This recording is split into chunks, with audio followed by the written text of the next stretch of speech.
Welcome to all. Myself Dr. Neha Desai from Department of Chemistry, RBNB College, Shri Rampur. Now in today's lecture we will discuss about the ion exchange chromatography. All that we have started with the HPLC method. We have already completed the adsorption chromatography as well as reverse phase chromatography, and now we will begin with the ion exchange chromatography method.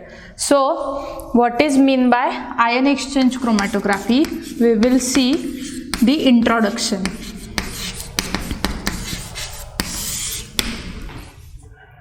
Basically, ion exchange chromatography, it separates the components or it separates the ions and the polar molecules based on their affinity towards the ion exchanger. So it separates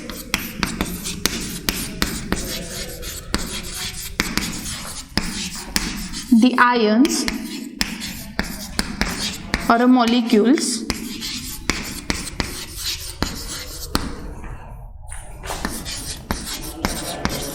based on their affinity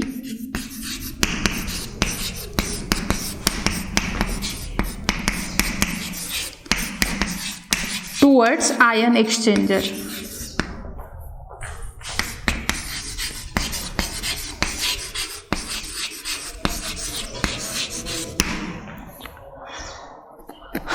So in ion exchange chromatography there are basically two types, that is cation exchanger and anion exchanger.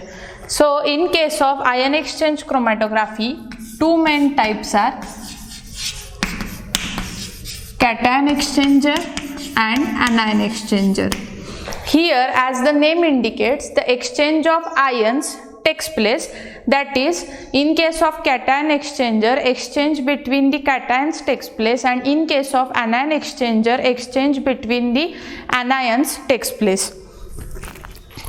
So you will prefer to use a cation exchanger when you are interested to separate the molecule which is positively charged.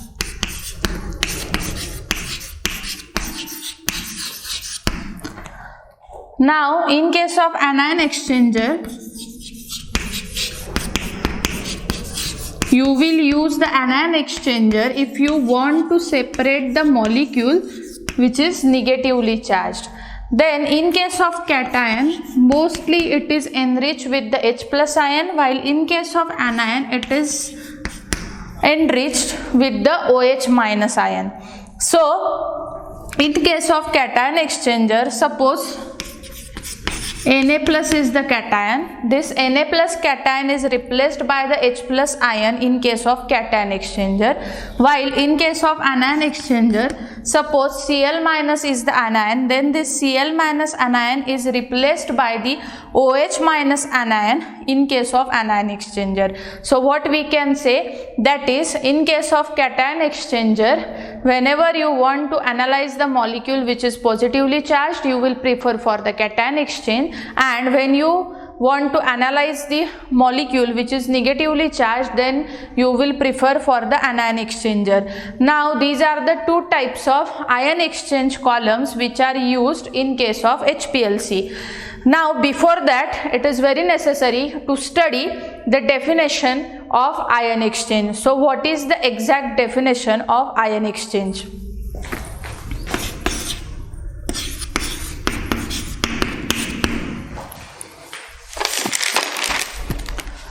So ion exchange, it may be defined as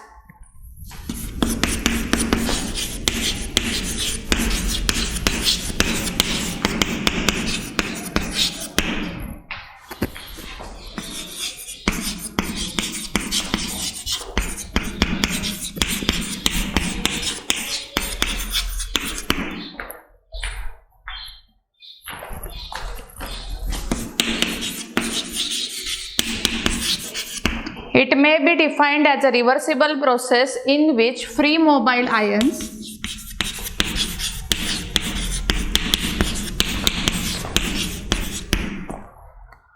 of a solid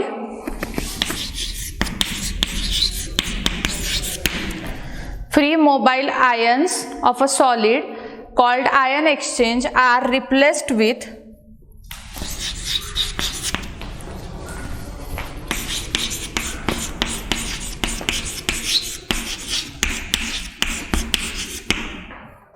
these are replaced with or exchanged with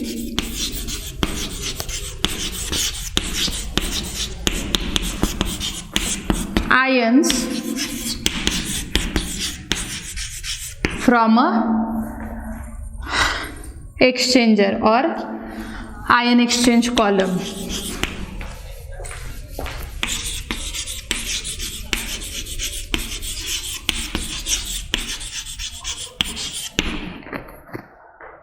So it may be defined as the reversible process in which mobile ions or the free mobile ions of a solid are replaced by or exchanged by the ions from the ion exchange column. So this is the definition of ion exchange. Now the most important thing is what are the properties of ion exchange column. So this is the next thing.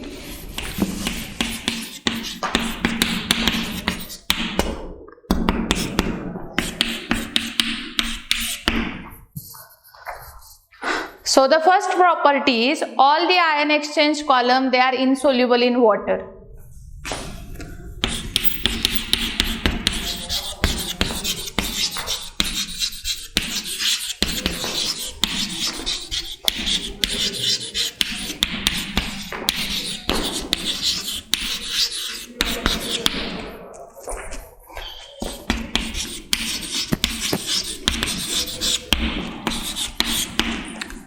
Along with this, all these ion exchange column, they are also insoluble in the different types of organic solvent.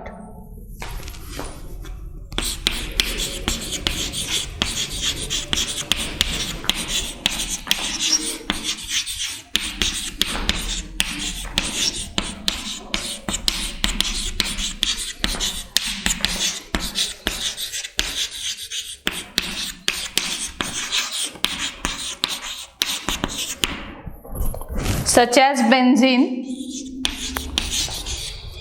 carbon tetrachloride, etc. Now the third property is all the ion exchange column, they are very complex in nature.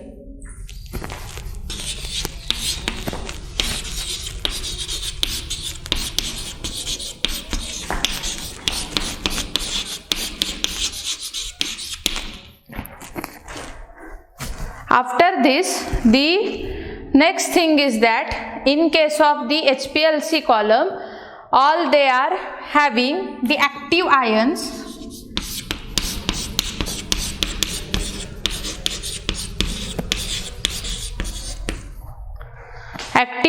or the counter ions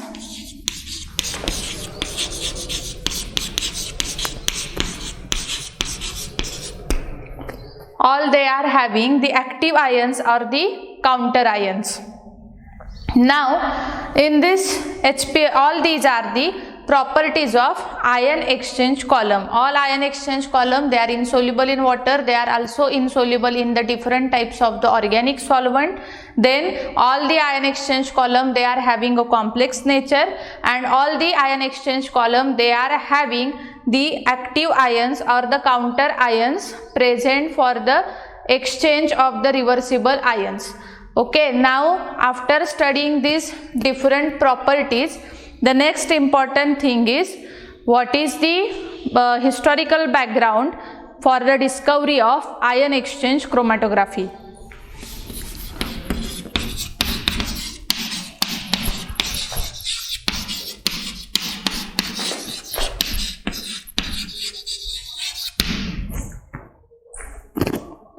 Initially, the ion exchange chromatography is firstly used in the year 1850 by the two British scientists for the separation of the potassium and the ammonium salts from the soil sample. So this was the initial discovery for the ion exchange chromatography.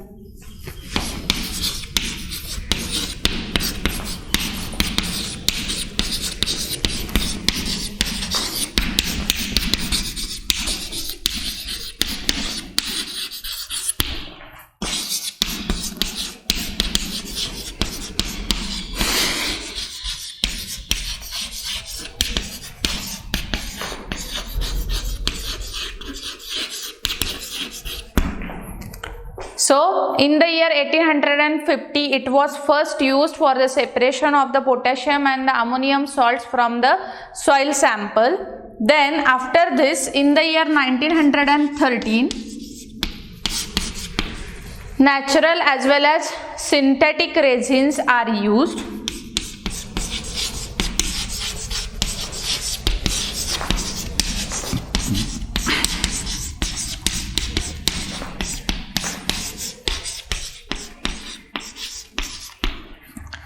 Now after this, in the year 1930, the ion exchange chromatography is most widely used for the purification of water.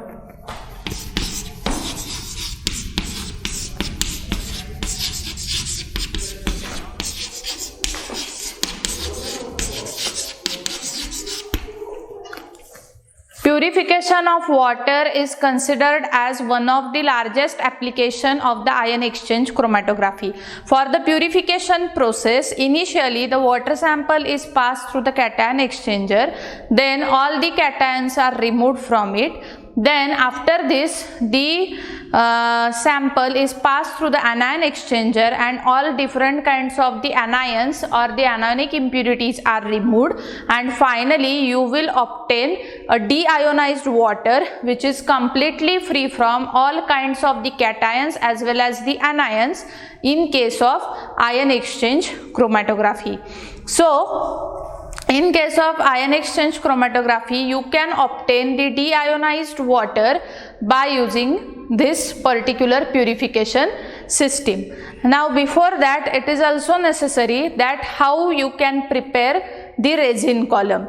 Resin column, it is actually the commercially available as well as man-made. So how you can prepare the ion exchange column is the next important thing.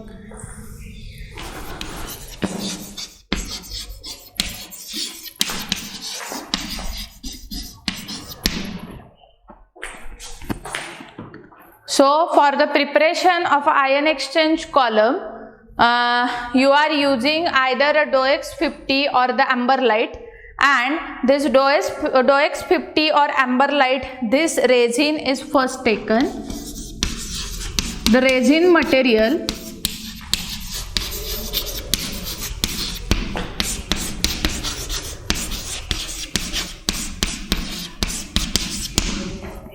DOEX 50 or amber light, it is having a granular nature.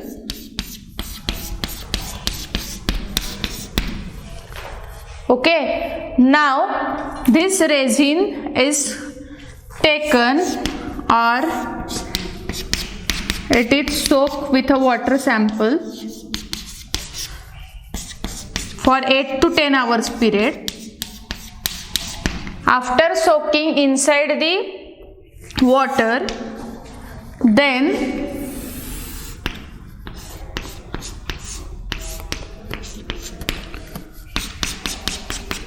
it is filled inside the burette.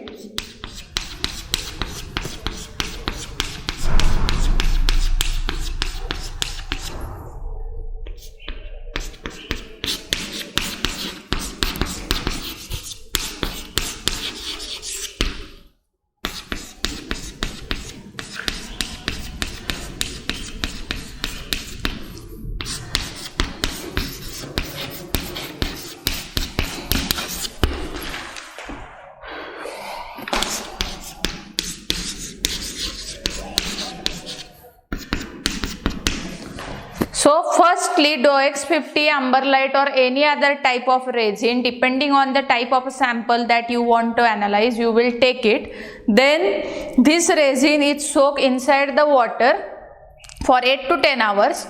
After this resin solution is passed through the clean and dry burette, and the resin column is prepared in such a way that all these resin material is well packed without presence of any kind of impurity or without presence of any air bubbles. In this way your resin column is prepared. The most necessary condition is that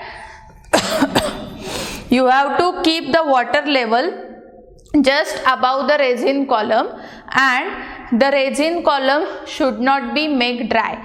That means always you have to keep a minimum quantity of water with the resin column. So this is the simplest way of the preparation of the ion exchange column by using either a cation exchange resin or the anion exchange resin. Now after this, the next important thing is what are the properties of ion exchange resin. Before that, we will study the abbreviations of the different types of ion exchanger.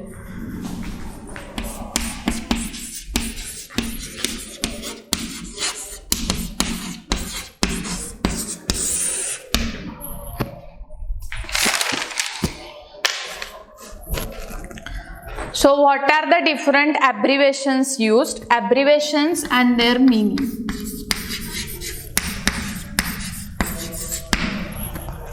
So the first one is the SAX, that is strong anion exchanger.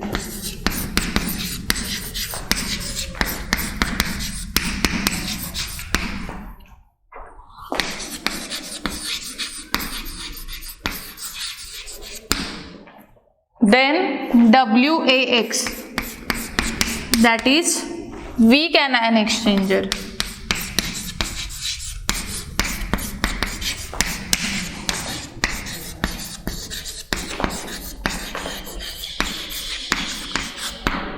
Then SCX, that is strong cation exchanger.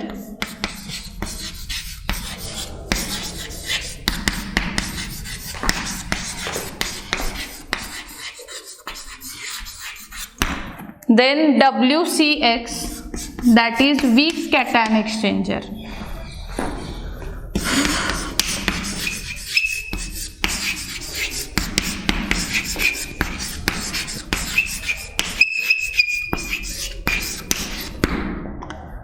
Now, after studying these abbreviations, next important abbreviation is the AE, that is amino ethyl.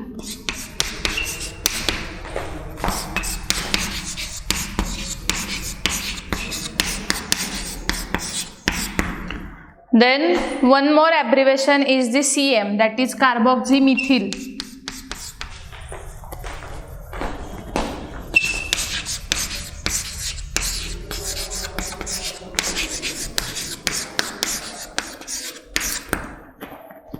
Now after this, one more abbreviation is DEA.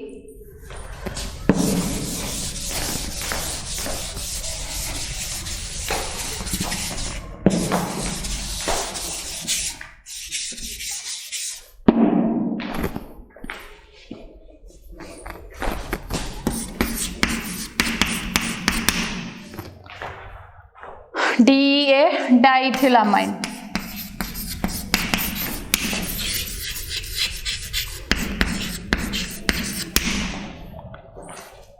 Then DEAE, that is diethyl aminoethyl.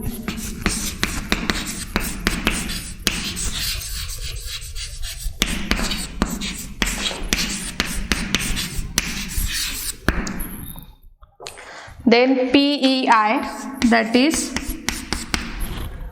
polyethylene amine.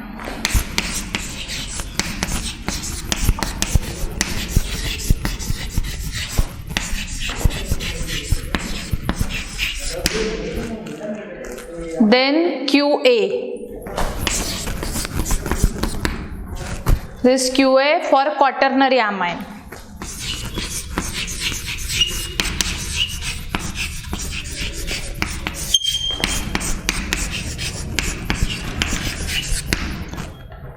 So all these are the different abbreviations used in ion exchange chromatography. So ion exchange chromatography, here two things are very important, that is cation exchanger and the anion exchanger.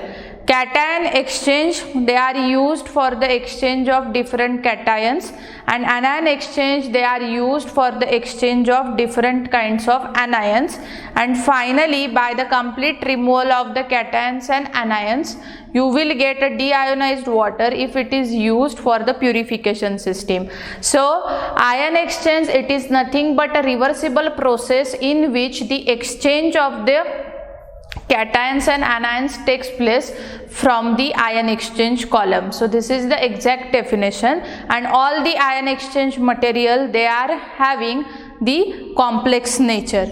And after this, these are the different abbreviations.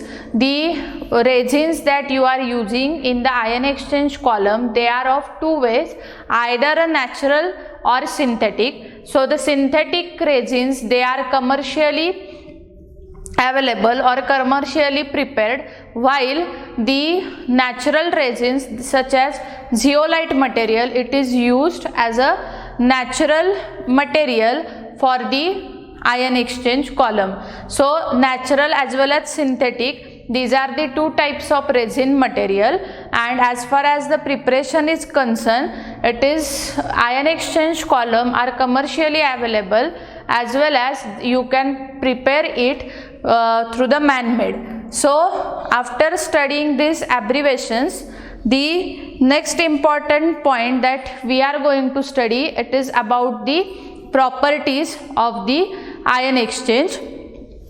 But we will discuss the different properties of ion exchange in the next part. Thank you.